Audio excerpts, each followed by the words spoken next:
Okay, this is the Mars North Vietnamese Army and US Army figures. I got them from Michigan Toy Soldier Company. They came fast. I bought them over the winter and I forgot about them. And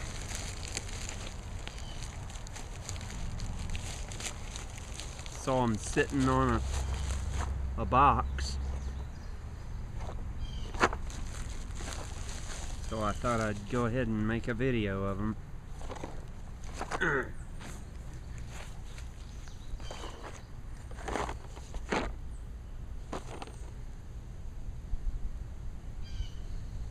It's the North Vietnamese Army figures.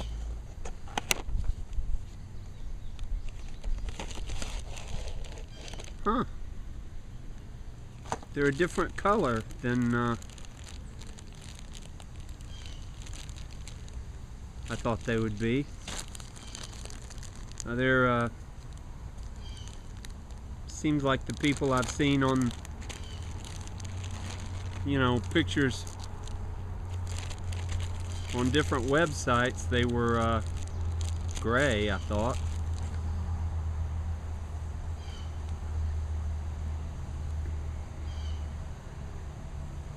They look good.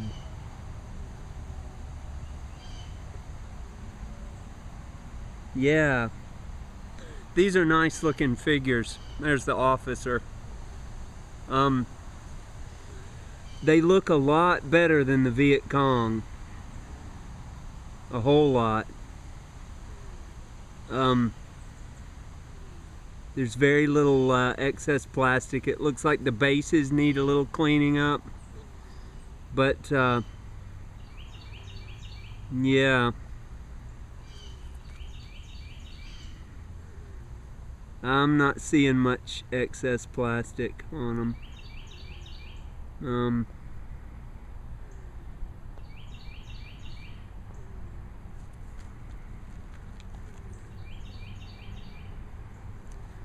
Typical of Mars figures, they're very well proportioned, you know.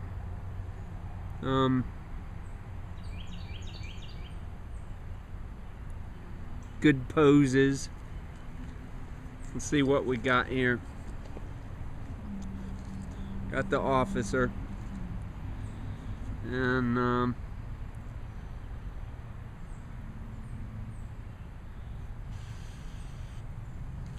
this guy with his foot on a stump.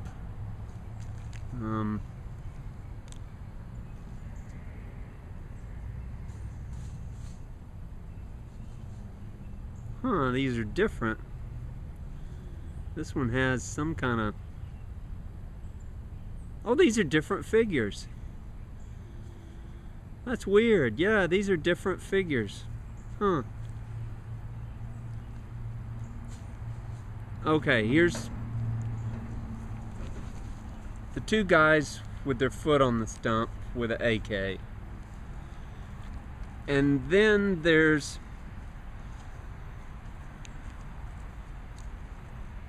this other guy with his foot on a stump, on a different stump with an AK. He doesn't have the foliage stuff on his pith helmet. The other guy does. The other guy has a rucksack. Look out, buddy. Look out, buddy. Okay, you got two guys kneeling, firing SKSs.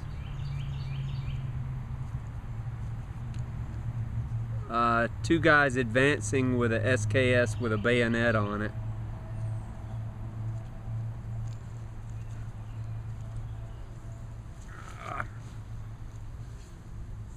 Two guys with RPDs, kneeling, firing.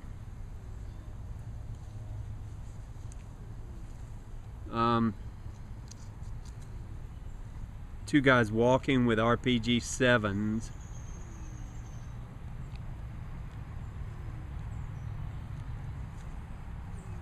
and 2 guys advancing with PPSHs.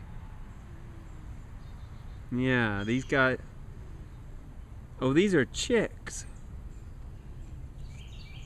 Yeah, how about that? These are chicks. He's got the ponytail there and that rear end. These are chicks. Huh. Well, they look pretty good, and typical of the Mars figures, they've got a lot of you know,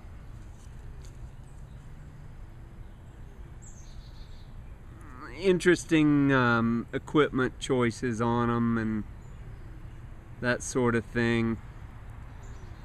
The Mars figures, you know, the Toy Soldiers of San Diego figures that I reviewed earlier, they all look the same, you know.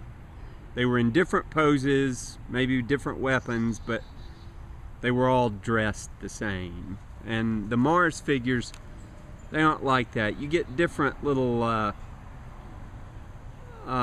different equipment choices and what? I'm making a video. Some of them have pith helmets. Some of them, like the one guy, this guy has what looks like maybe a steel helmet. Maybe. I don't know. It's got that scrim on it. Some of them, it looks like they've got sort of a boonie hat. And this guy has the typical North Vietnamese floppy boonie hat. That's what I thought all the Viet Cong should have had. But I made a big deal about the weird caps the Viet Cong figures were wearing, and then I started watching videos, and I saw, you know, videos from the war in Cambodia, and I saw guys wearing that cap. So yeah, it's a thing. The officer has that goofy North Vietnamese little build cap they wore. It's a weird looking thing. You don't see it except like late in the war, and especially you see it in the war with China in Cambodia. It looks like the little hats the Empire people wore in the Star Wars movies.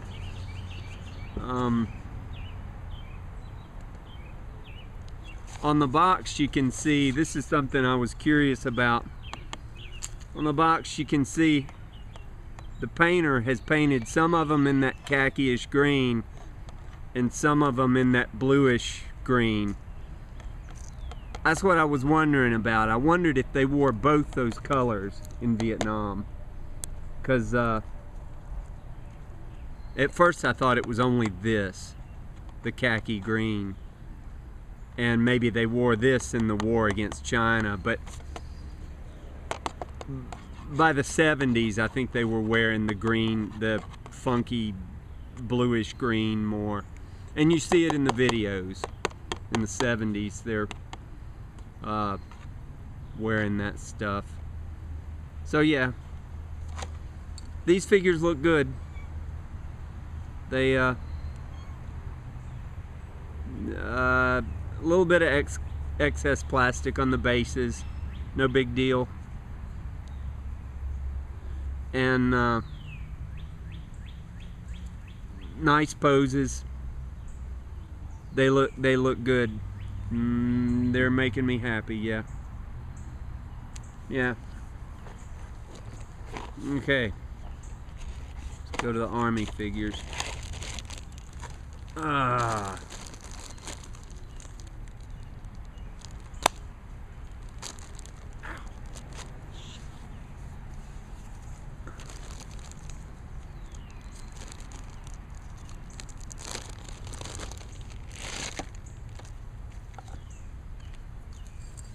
Alright.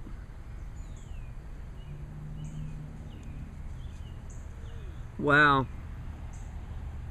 It looks like this dude has the squad auto. The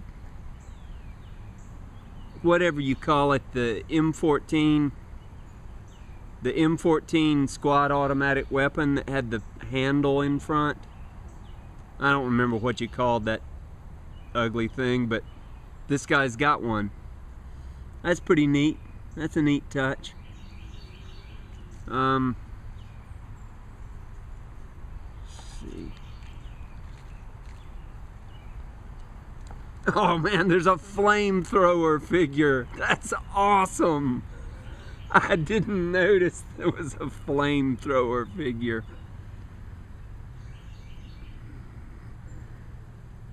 That's cool.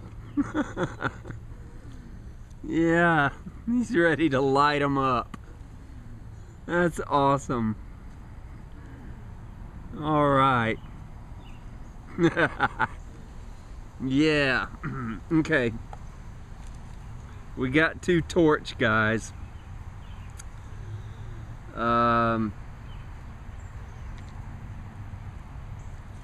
Two guys with the M14 squad auto.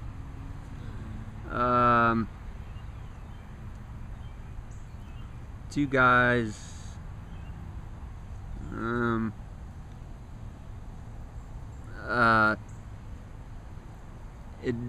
They're got their M16 and their pants are unbloused.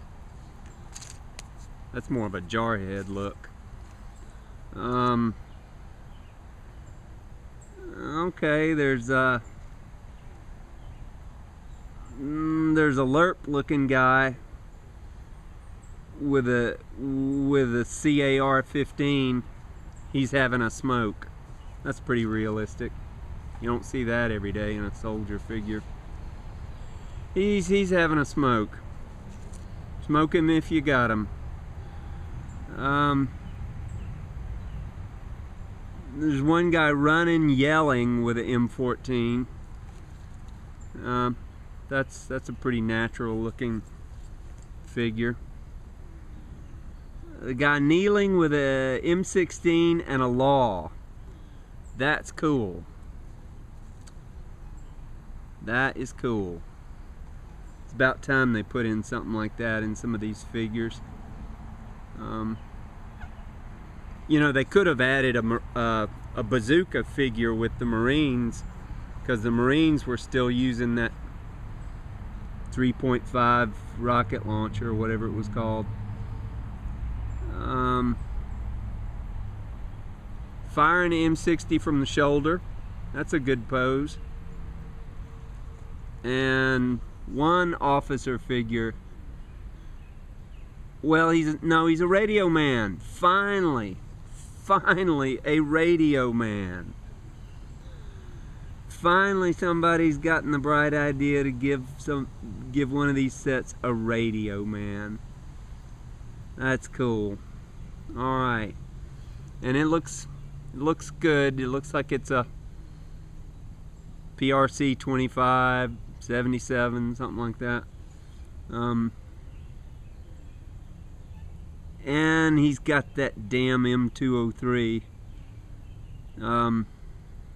I didn't know they had that in Vietnam. I thought that was a post-war thing, but there it is. I had to carry that in the Air Force, and I hated that weapon. Absolutely hated it. I couldn't hit anything with it. Yeah, these figures look good. This is a good one. The guy running with the M14. Girl, you're not helping. You're not helping. Look out. Several of these figures have unbloused pants. That I associate that with the Marines more than the Army. It seemed like the Marines would go around without their pants bloused more than the Army. Look out, girl. Why don't you go find a mouse or something?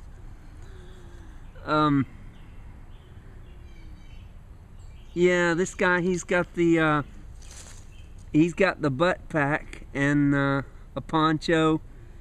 The equipment, you know, is the attention to detail is great on these.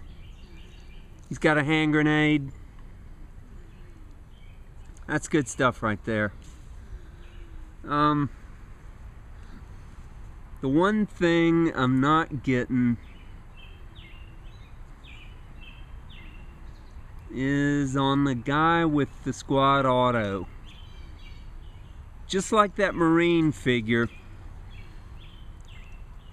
it's clear from the way the sculptor has done the pockets. Look out, girl. Go play or something. No, nobody. It's clear that he's supposed to have the sateen fatigues, and yet the sculptor added cargo pockets like it's the jungle utilities. I don't know why this guy keeps doing that. Because, I mean, this guy's clearly supposed to be wearing the old sateen fatigues, and that would go with the M14 anyway. So yeah, there is that. I guess I'll just cut those off. But other than that, he looks good. I mean, his web gear and everything. It looks like he's got a knife attached to his shovel, maybe. Yeah. One odd detail I noticed, the flamethrower guy is wearing those goofy gaiters from World War II. Guys did wear those in Vietnam. I thought it was mostly special forces that wore them, but they wore them to keep out leeches. And this guy, you can see he's wearing those. It looks like he's wearing those stupid gaiter things. Yeah. They look good. They look good.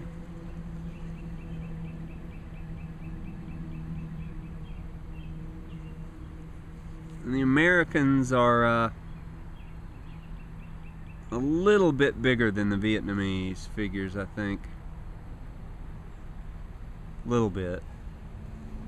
You know, they should be. They should be bigger.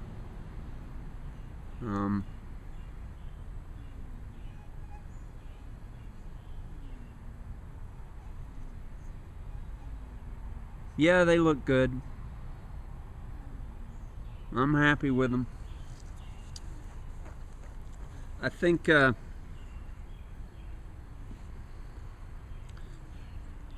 going to take a pass on those Special Forces figures that Mars has put out.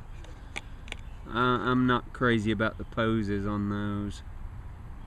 So, yeah. I'd like to see somebody just make a Special Forces A-Team set with, you know, guys in Tiger Strike utilities. You know, a radio man, a machine gunner, an explosives guy, a set like that instead of that hodgepodge of sometimes sort of odd figures that Mars did with their Special Forces set. I just wasn't crazy about that. Yeah, well, these are good. These are good. They're a must for your Vietnam figures. I like the radio guy a lot. That's cool. Yeah.